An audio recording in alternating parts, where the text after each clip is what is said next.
Hello, everybody.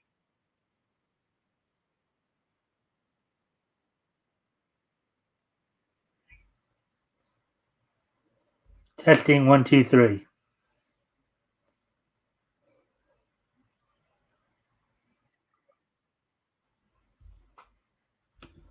Reason I did that second part there is because I thought maybe there was a little bit of a hitch in the audio there, but it's apparently not. So, anyways, welcome to the Mikestand, everybody.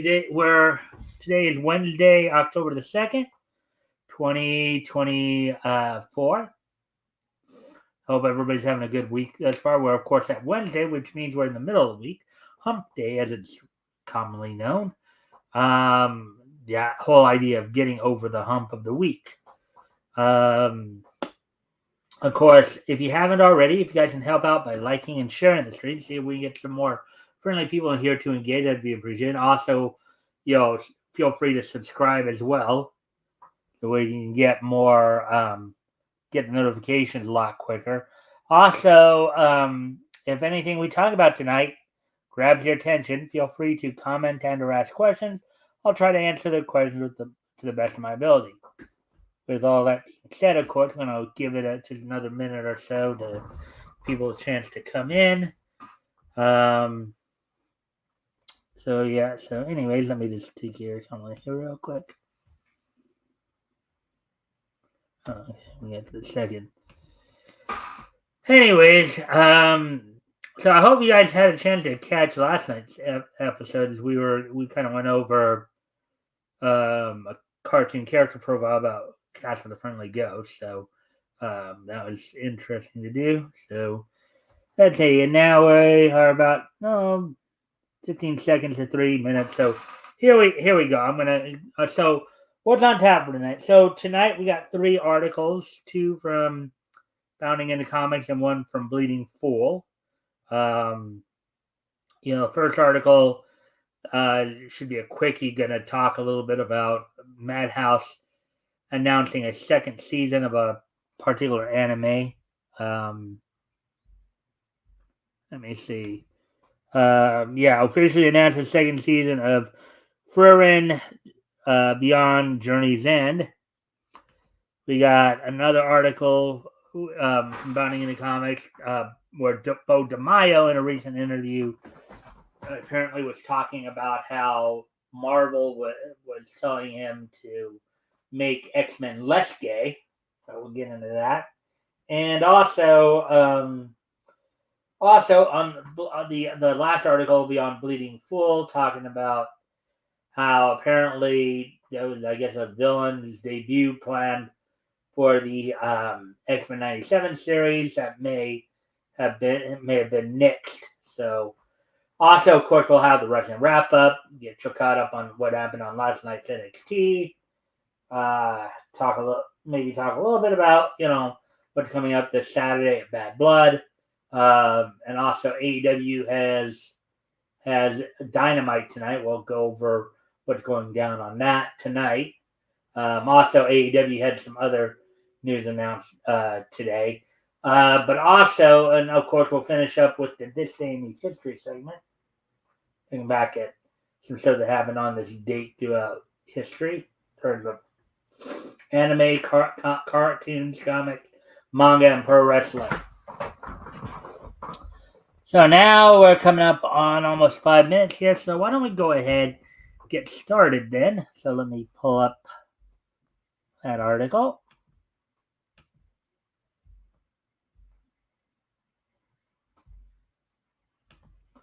So the first article we're of course going to go over here is this one right here. All right, so Madhouse officially announces second season of Frieren Beyond Journey's End, all in small quotes there. Article by Nerdigans Inc. published yesterday. There's a little elf girl there. The journey continues as the manga is gearing up to have the titular elf and her party confront Empire Shadow Warriors.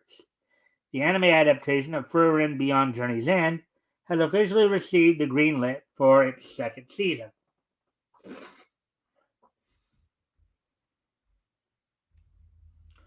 And there's some of the characters right there.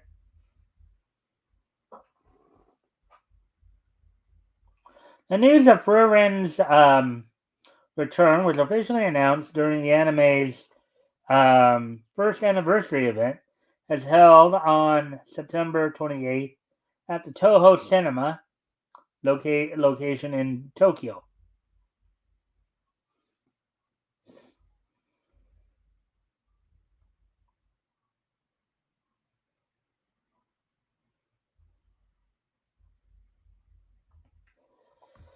Thereat, animation studio Madhouse unveiled a brief teaser video depicting Frieren, um, who is voiced in Japanese by Atsumi Tanizaki, who also provided the voice of Iroha Inukai in Wonderful Precure. Beg, her apprentice, Ferns, voiced in the Japanese by Kana Ichinose, who provided the voice of Uka Ishimori in Honey Lemon Soda.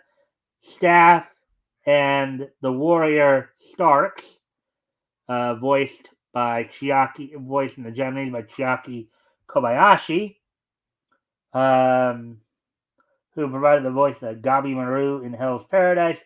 Jigoku Raku, act sitting under the shade of a tree. This visual, giving a tranquil impression of the trio's next adventure, the video ultimately concludes with Frieren reiterating the final line of season 1. Quote, "Shall we continue our journey?" Unquote. Yeah, elf girls can be very cute, can't they?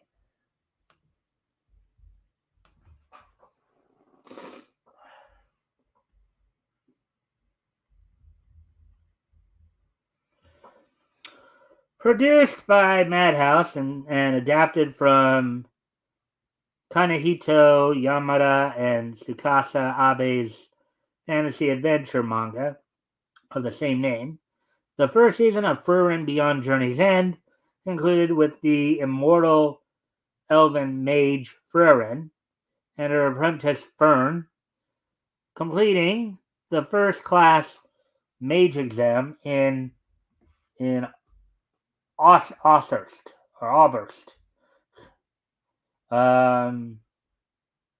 Set to kick off right where the story left off, the second season will see the Frieren, Fern, and Stark and we'll see the Frieren, Fern, and Stark setting out for the treacherous wilds of the Northern Plateau. See that? I don't. Is it see that, or maybe they added a word there that didn't need to be there? But.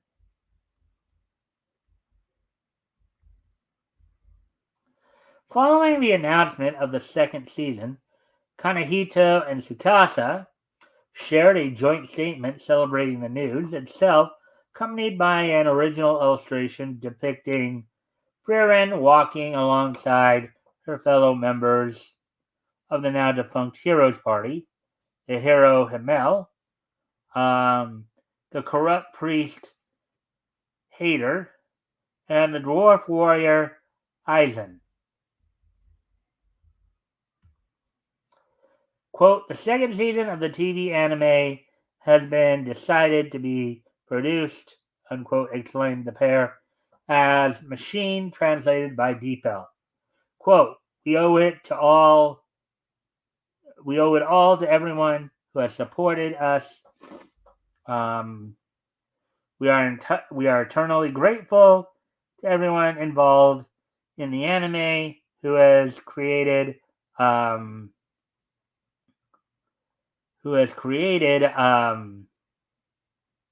this wonderful anime. As viewers, we are looking forward to watching Frieren set off on our next journey. Please continue to support Frieren Beyond Journey's End, unquote.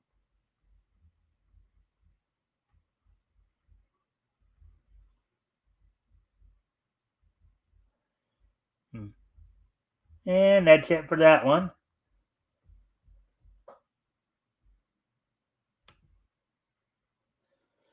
All right. If you haven't already, you guys can help out by liking and sharing this thing. See if we can get some more friendly people to engage. That'd be appreciated. Also, anything here grabs your attention, feel free to comment and or ask questions. We'll try to answer the question to the best of my ability. I'll try to answer. So, all right. So we're moving on to the next story here. Then, actually, before I do that, though, I do need to step. I do need to. Oh, hey there. Good night, Spoon. Is Rick? As far as I know, he's okay. Um,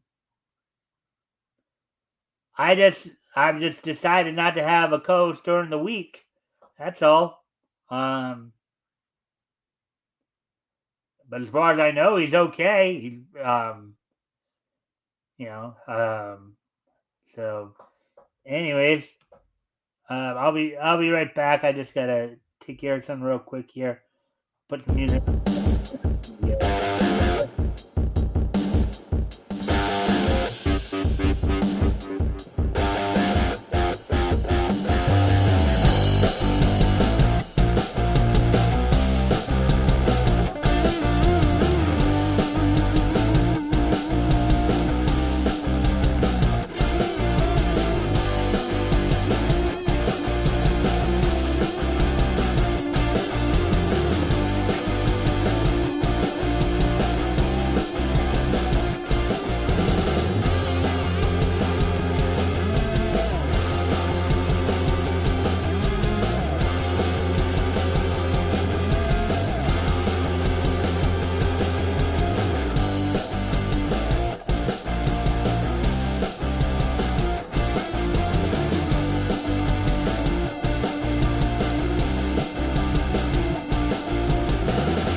All right, I'm back. Let's see now. I see. Hurry back. I need to know what Disney wanted less of. All right. Well, I'm about to tell you right now. Former Marvel showrunner Bo DeMaio claims Disney told him to make X-Men 97 characters quote unquote less gay. Article by Natasha Blaze published earlier today.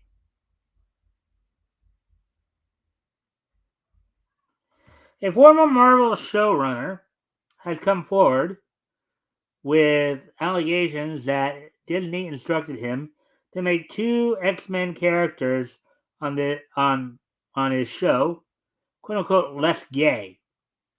On Tuesday, X-Men 97 executive Bo DeMaio, I think the executive producer, I think is what they're trying to say there, or former executive, shared a post on X alluding that the studio told him to make Magneto and Professor X's relationship more platonic for marketing purposes. Well, first off, I never would have thought that they. Okay, no, I don't think anybody would have thought that Magneto and Professor X were ever going to be involved in like a gay tryst, as it were. So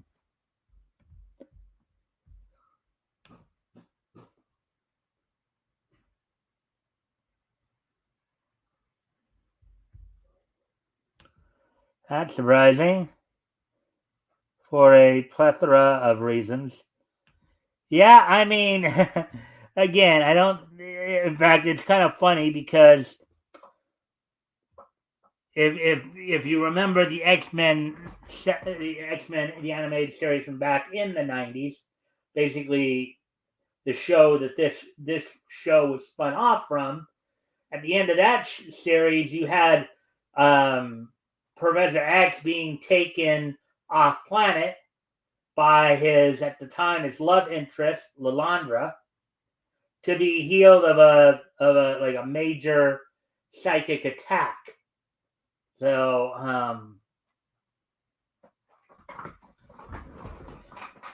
So, anyways, DeMaio was terminated from Disney in March after completing the first two seasons of X-Men '97, a revival of X-Men the animated series, which ran for several seasons in the '90s, like about 5 years.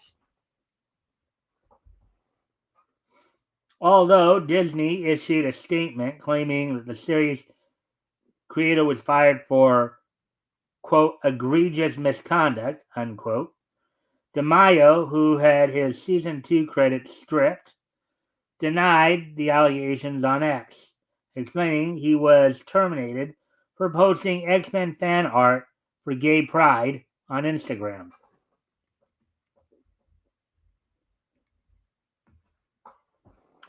Quote, above is hashtag X-Men fan art I posted on Instagram for gay pride in June, unquote, he wrote.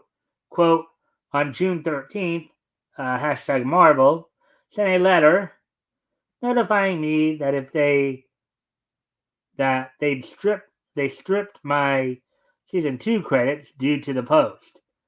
Sadly, this is the latest in a troubling pattern I suffered through while working on hashtag X-Men '97 and hashtag Blade.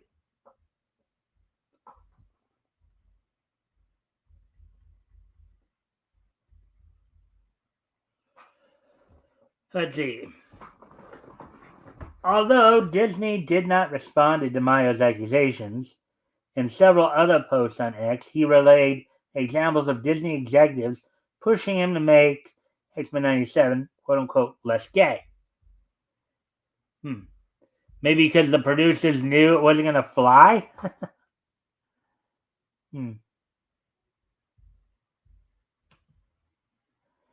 For one, the narrative is typically that Disney is pushing the gay agenda, and I understand the argument to a degree.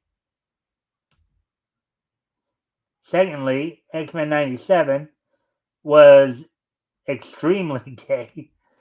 Yeah, they really were pushing the envelope in it. I think, as I understand it, I think DeMaio was a lot of the driving force behind that, too.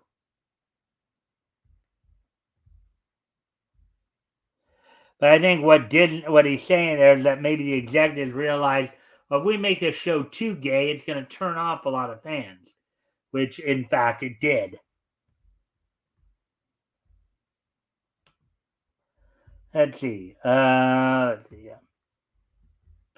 In one episode, applauded by members of the LGBT community, Magneto is being held captive by supervillain Bastion in his secret base tied to a St. Andrew's cross, wearing nothing but a pair of boxers. Now, mind you, they have okay. Now, somebody being in their boxers isn't necessarily gay. Depending upon the circumstances, they've had, if you go back to the X-Men the animated series, when they were depicting Wolverine when he was getting the adamantium skeleton fused to his skin, he was in his boxers. Nobody was calling that gay.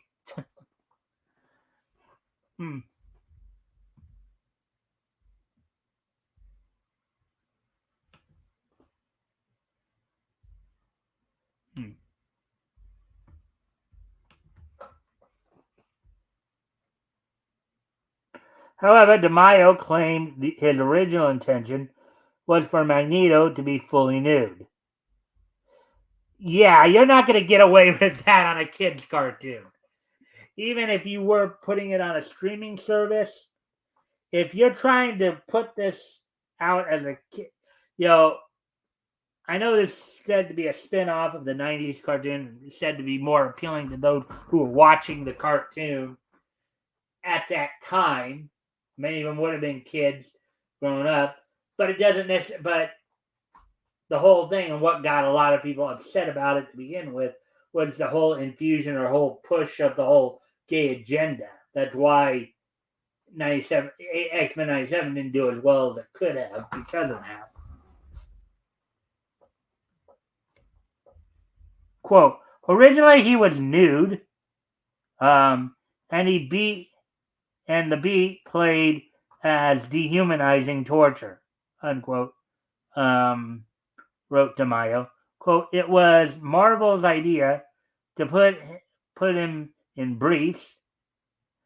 Yeah, because again, if you're, this is a cartoon that was, in its original form, was originally directed towards kids. Even if you were trying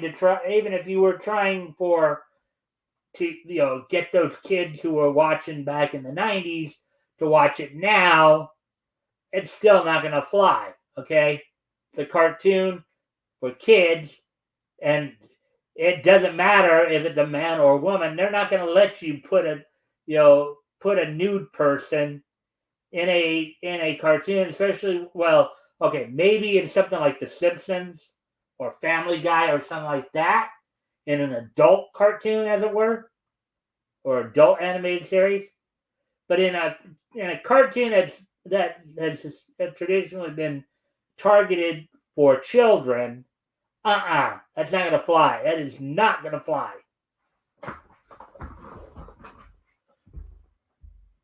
The fact that you're even suggesting that you wanted to do that, again, would put people in the on the defensive anyway. So,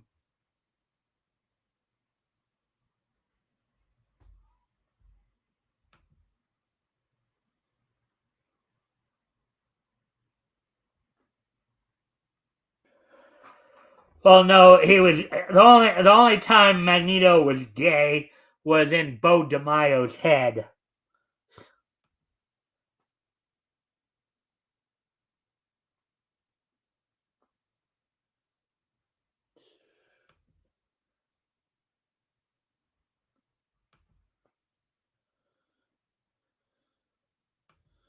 Anyways.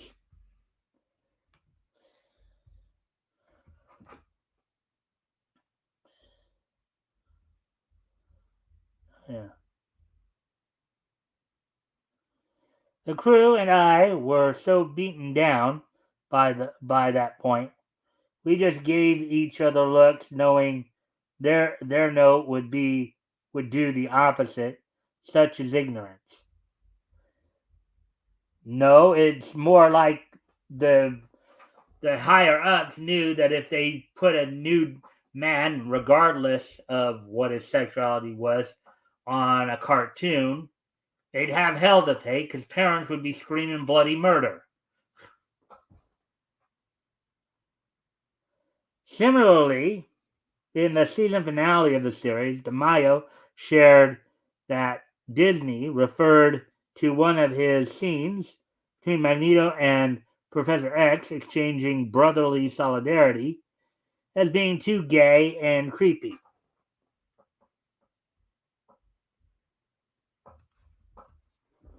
DeMaio's accusations come on the heels of a shocking expose detailing the pressures of working on Pixar Animation Studios' blockbuster film Inside Out 2. Again, another project that's targeted towards kids and pushing any, this isn't just a LGBT thing. Pushing sexual agenda towards children is just wrong. Okay? Pushing sexual agenda towards children is wrong. Okay, they don't need, little kids they don't need to know more than boys have a penis and girls have a vagina. That's the extent of what little kids should know about when it comes to their organs. Only thing they need to know about that area of the body is that boys have a penis, girls have a vagina.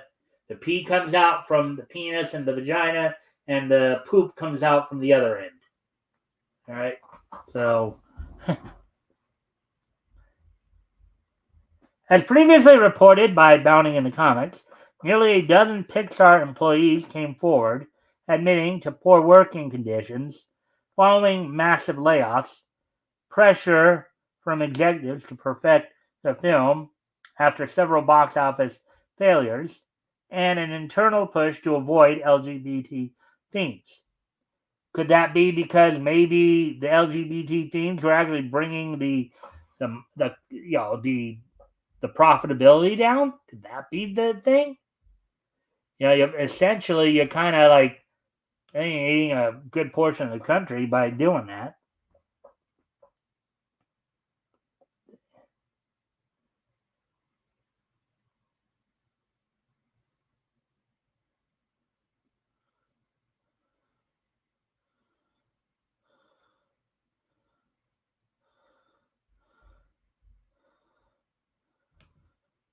Okay, DeMaio's opinion is that a naked Magneto was a good idea. Why say his opinion isn't equal to anyone else's?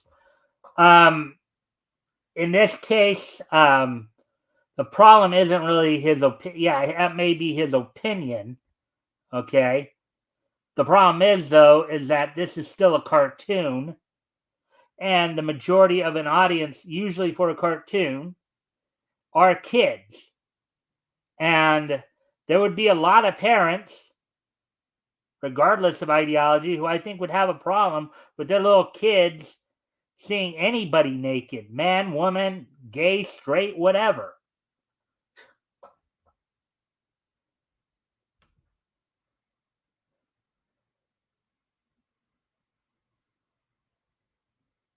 Well, maybe not technically, but a lot of kids are still going to watch it because it's a cartoon. Good night, Spoon. Um, yeah, it was probably more accurately, it was probably made for those kids who grew up watching it. But you're still going to have, it's a cartoon, and therefore it's, um, but again, going back to my other point too, a lot of the executives saw how pushing the LGBT themes was actually costing them money, and that's probably why they were wanting to, um, wanting it toned down.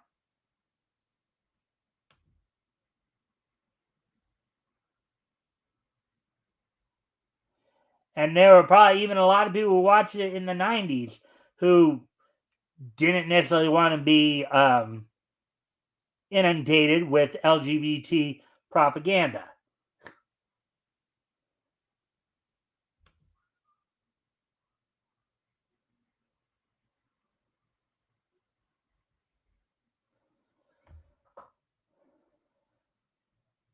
Well, I think though, that may be an opinion, Elk, but it's a pretty sound opinion considering that obviously they even mentioned it there that they've been having problems, making money.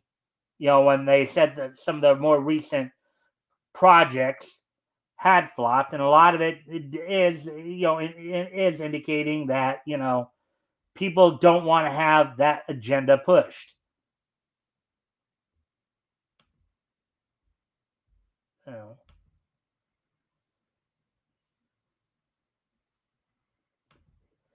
All right. So, anyways, getting back to the article here.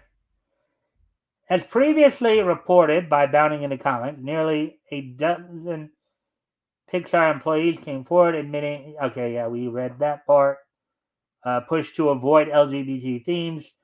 That, in smaller quotes, that was the pressure felt by everybody. Unparenthesed there. They explained one source, adding that that most of the staff believe the studio would go under if the film wasn't a box office success. Quote, we need this movie to succeed because we won't have a studio in brackets otherwise. And that is the pressure everybody felt the whole time.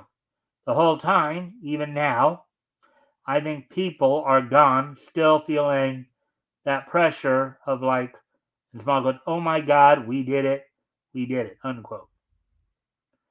In addition to noticing the immense pressure executives put on animators and other people on the working on the film,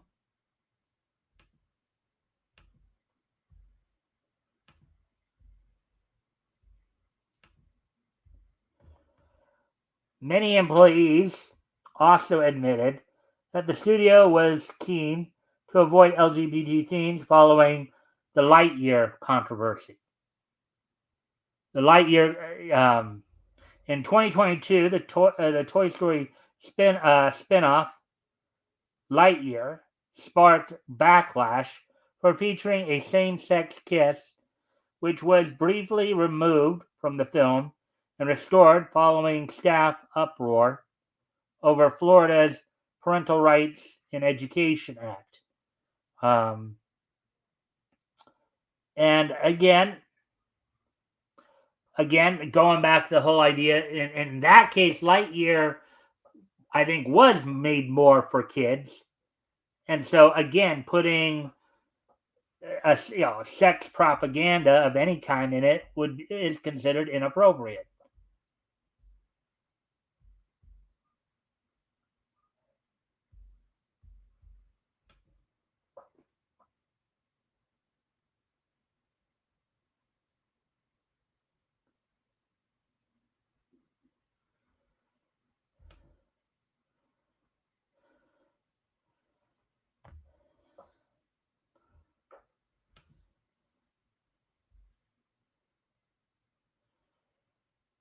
Yeah, well, every opinion may be equal, but it doesn't. But that's just what they are. They're just opinions.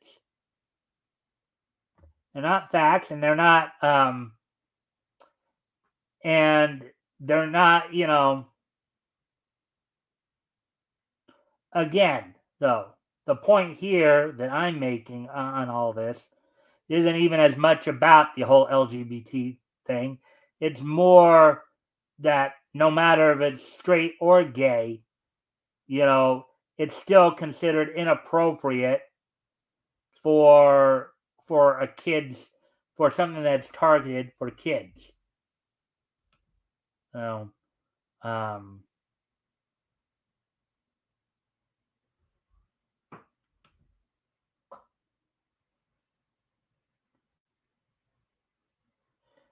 well, it depends upon what type of kiss it is. It depends. Elk, it depends upon what type of kiss it is. Okay. The way they're making it sound here is that these two were, at least in the Lightyear, they may be implying that it was a romantic kiss. Okay. Like there's a difference between a peck on the cheek, and I've even seen in older cartoons where, particularly people of the French, it's like people in Europe do actually kiss each other in a more platonic manner, but again, it depends upon the type of kiss. A peck on the cheek, yeah, probably not something to get all as upset about. But if it's more than a peck on the cheek, then it would be considered a problem.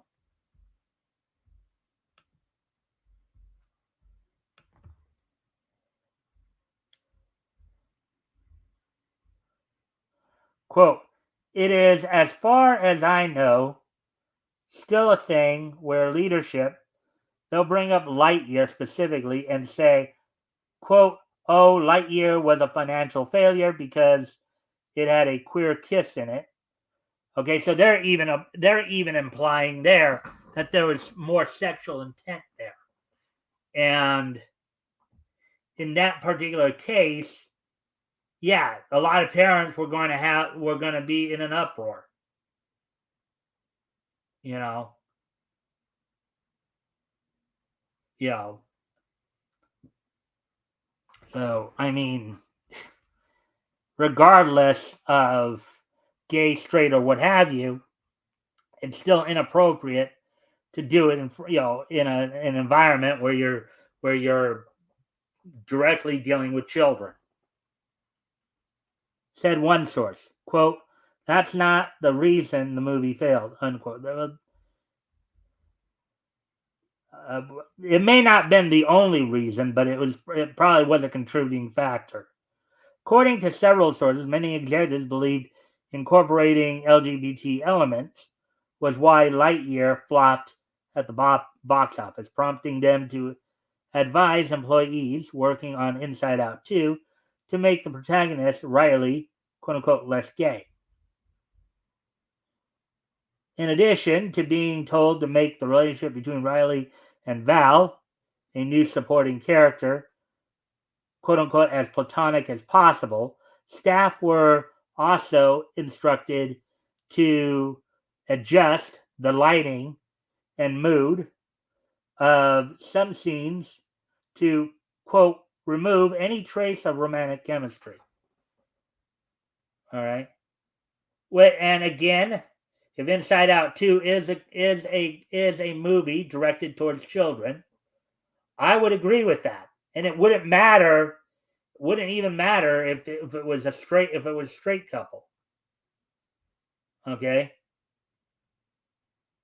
Kids don't need to be exposed to that. Particularly at an early age.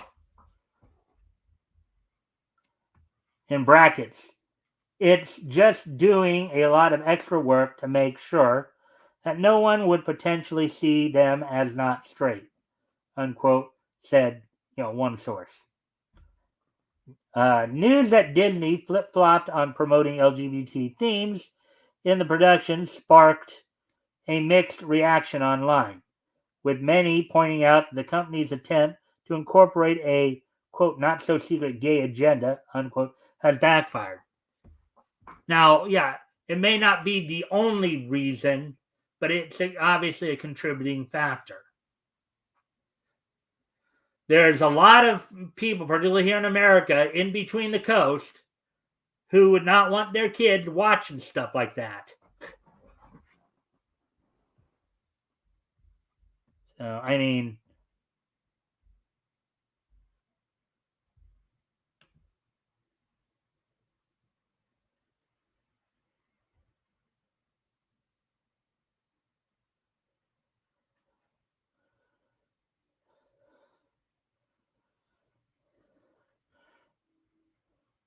probably best if they're not in there.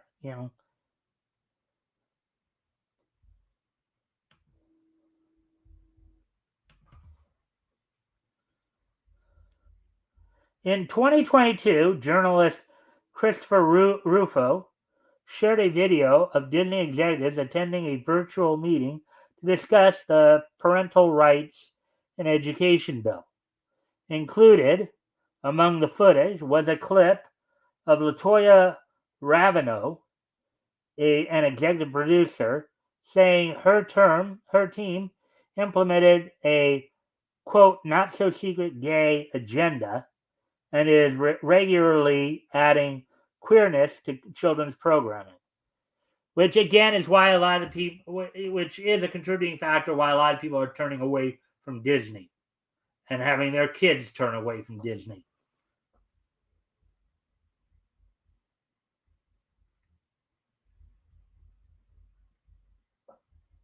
The video prompted immense backlash online and was leaked one day after Florida Governor Ron DeSantis signed the bill into law.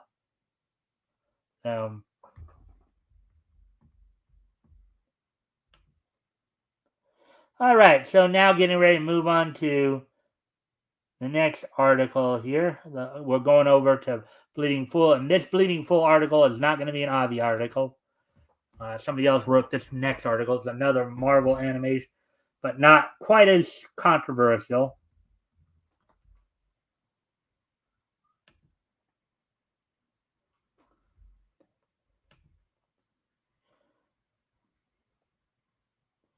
We're already up to 40 minutes, so I guess we're making good time here then.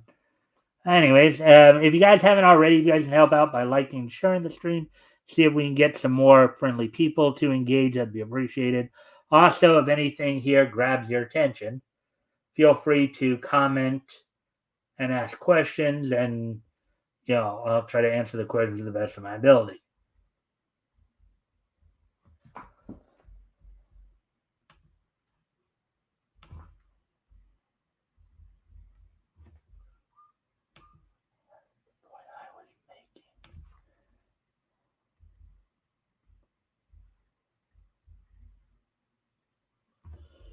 All right, so here we go. Here's the last article we're going to do tonight here.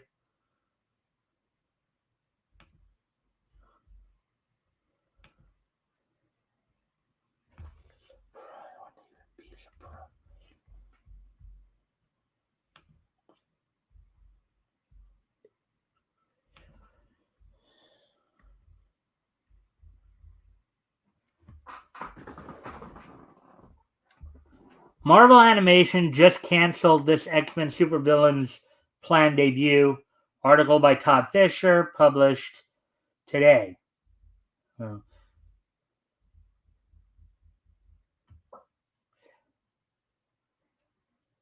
The current legal feud between Marvel Studios and their disgraced former X-Men 97 showrunner, Bo DeMaio, continues, and the writer continues to talk about the series he was unceremoniously fired from. In a recent post on X, DeMaio claimed that the second season of the animated series will be only 9 episodes instead of the originally planned 10, and that what they're dropping was pretty big. He said, quote, "Yep, pretty sad. Season 2 is also only 9 episodes because of this and them canning my Onslaught AOA finale, Age of Apocalypse finale. But Marvel loves shooting themselves in the foot, especially with certain directors and execs, and pushing their backwards in smaller brackets. We know better than the comics agenda."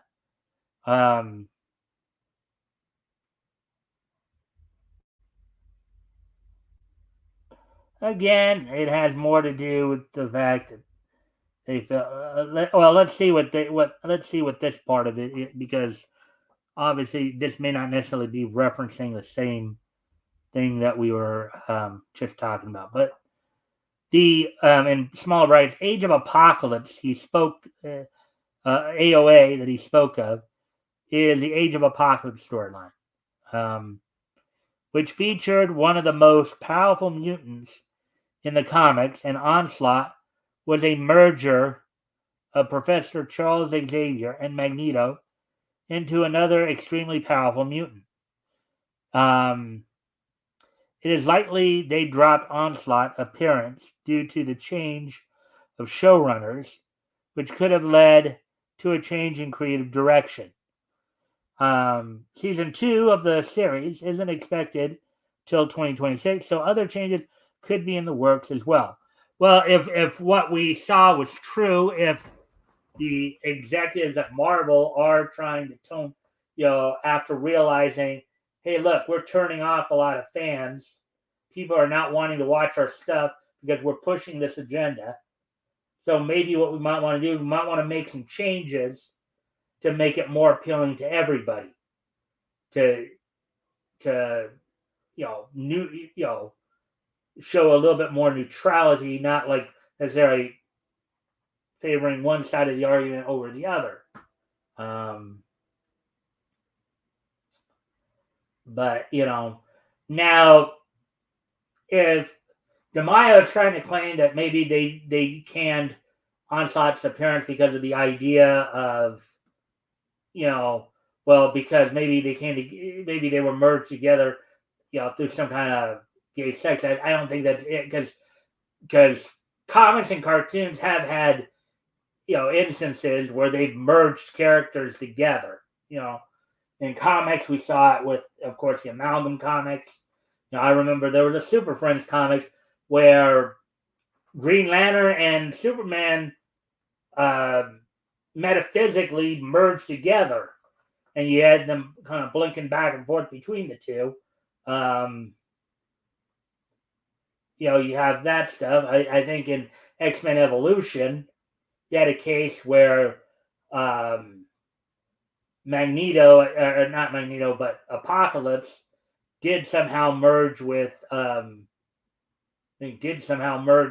Charles Xavier at one point, but there wasn't anything really sexual about that, and as I was saying in the earlier article, that's, I think, what's getting Disney in a lot of trouble, why people are not watching. I mean, it's not the only factor, mind you, but it is a contributing factor.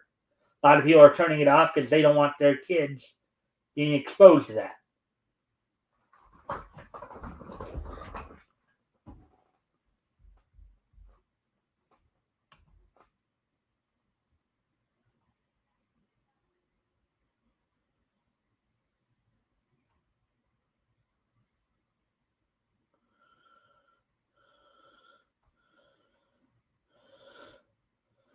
Well, that part's true. Yeah, you're right.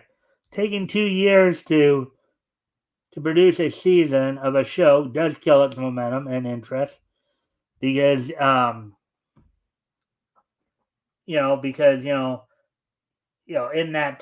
that long period of time, people are liable to maybe get an interest in other things or what have you. So you make a good point there, Elk.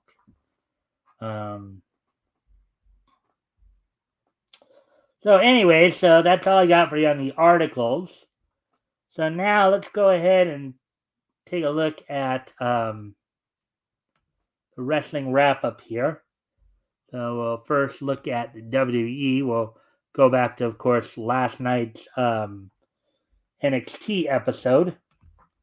Talk about what's going on there. What happened on last night's NXT episode. Let's see now. The opening match of the night saw Roxanne Perez defend her NXT Women's title against recently arrived Japanese star Julia, in which Roxanne Perez defeated Julia in the opening match. Wes Lee defeated his former Radicals teammate Zachary Wentz in a street fight. A feud that's kind of gone back and forth between TNA and NXT. The tag team of Fatal Influence of Fallon Henley and JC Jane with Jasmine Nix in their corner defeated the team of Jada Parker and Lola Vice. And then with CM Punk as a special guest referee,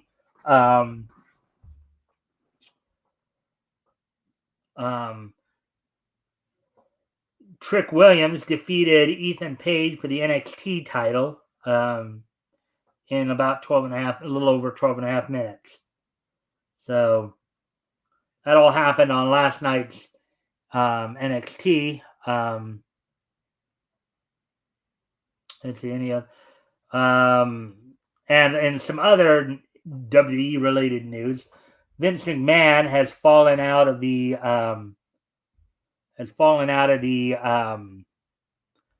top, I guess, 500 richest people in the world, I guess, from what I understand. They say it's due a lot to what's been going on more recently.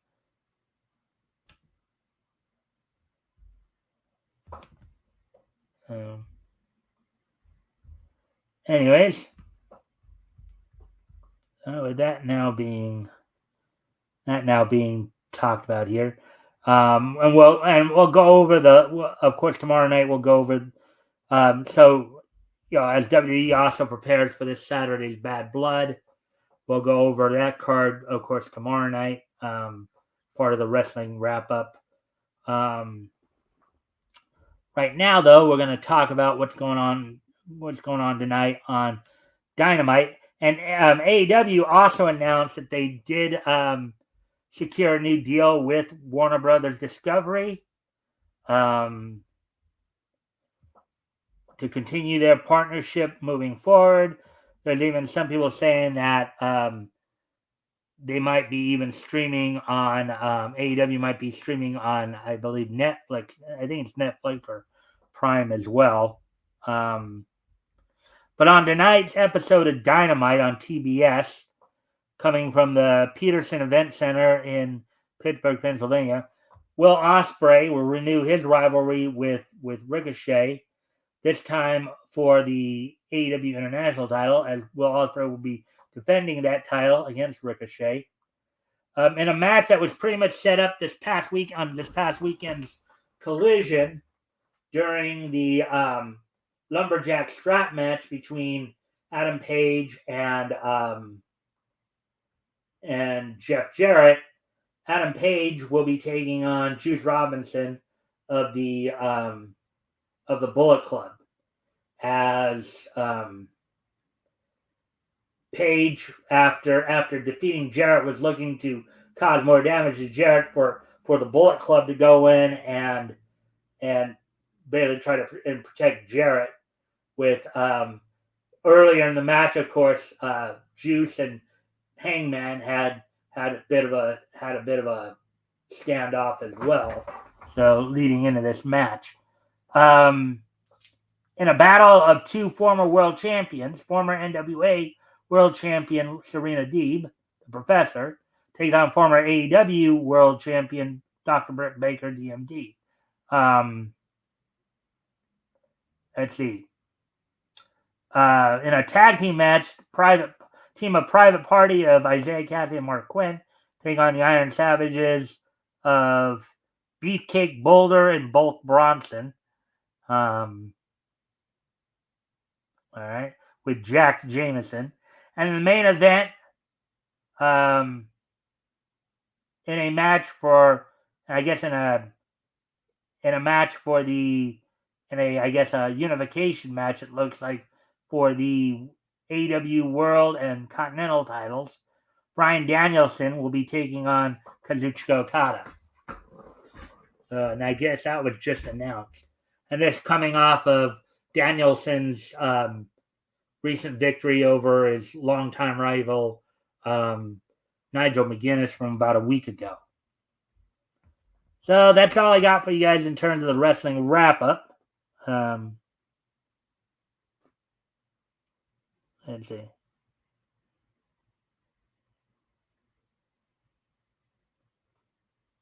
All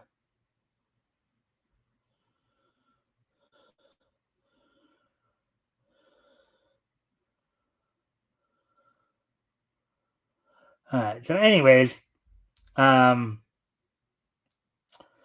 with that being said, so now that we're done with the wrestling wrap-up, now, of course,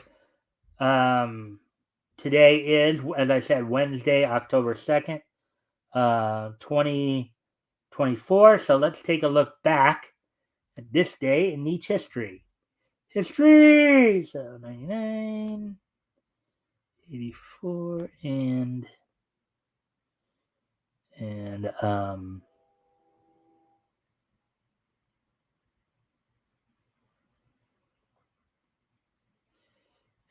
2014.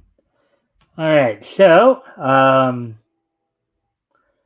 with that being said, so first off, I would actually like to wish a happy birthday to actor and voice actor John Morris. Happy 40th birthday to actor and voice actor John Morris. John Morris, since the first movie, pretty much since its inception, provided the voice of Andy Davis in the Toy Story franchise. So, 1995. So happy 40th birthday to voice actor John Morris, the voice of Andy Davis in Toy Story. So there you go.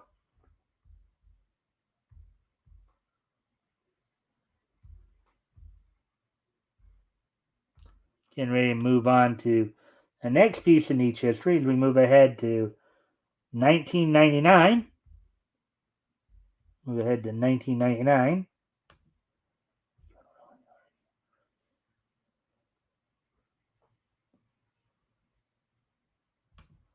On this date in 1999, WWE held its Rebellion pay-per-view from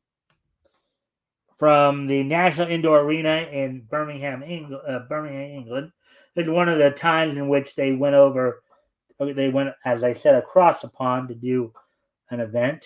The main event saw Triple H retain the WWF Championship over The Rock in a steel cage. Edge and Christian defeated the Acolytes and the Holly Cousins in a triangle match. Kane defeated Big Show in a no disqualification match.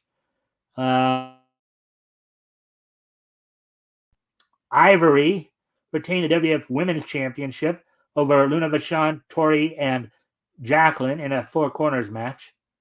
You also saw the show. The show opened up as well with Jeff Jarrett retaining the Intercontinental title over D'Lo Brown. So it happened 25 years ago today. WWE held its Rebellion pay-per-view from Birmingham, England. Moving on to the next piece of niche history. Moving ahead to 2014, which was 10 years ago today. On this date, 10 years ago today, the following anime premiered on Japanese television. Aikatsu from Sunrise's Aikatsu and Gundam Reconquista in G, as well as Shin-El Anime's Denki Gai, all premiered on Japanese television on this date back in 2014, 10 years ago today. So Sunrise's Aikatsu and Gundam Reconquista in G, as well as Shin-El Anime's Denki Gai, both premiered on this date back in 2014, 10 years ago today.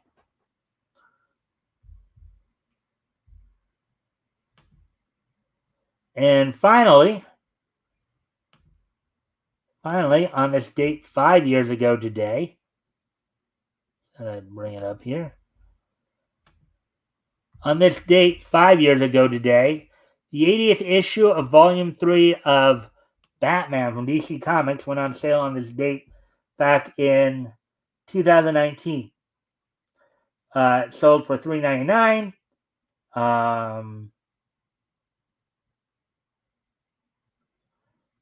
It had 32 pages to it. Part of the City of Bane storyline, Part 6, as written by Tom King, penciled by John Romita Jr., inked by Klaus Janson. Clayton Cowles did lettering, and then Tomoe Mori did the coloring. So on this date, 5 years ago today, 80th issue of Volume 3 of Batman went on sale on this date in 2019.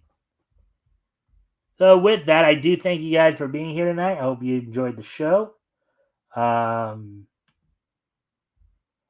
We'll be back here with more niche news tomorrow. Also, this Friday, I'll have Apex with me as we look back to March of 1940. Be looking back at comics that went on sale in March of 1940. This week, we'll be looking at quality comics. I'll be checking out, of course, Crack Comics Volume 1, Issue 1, as well as Smash Comics Volume 1, Issue 10. We'll be seeing such characters as Dollman, Black Condor, Invisible Hood, Red Torpedo, and Alias the Spider. So with that, I thank you all for being here, and I hope to see you all back here tomorrow. Bye!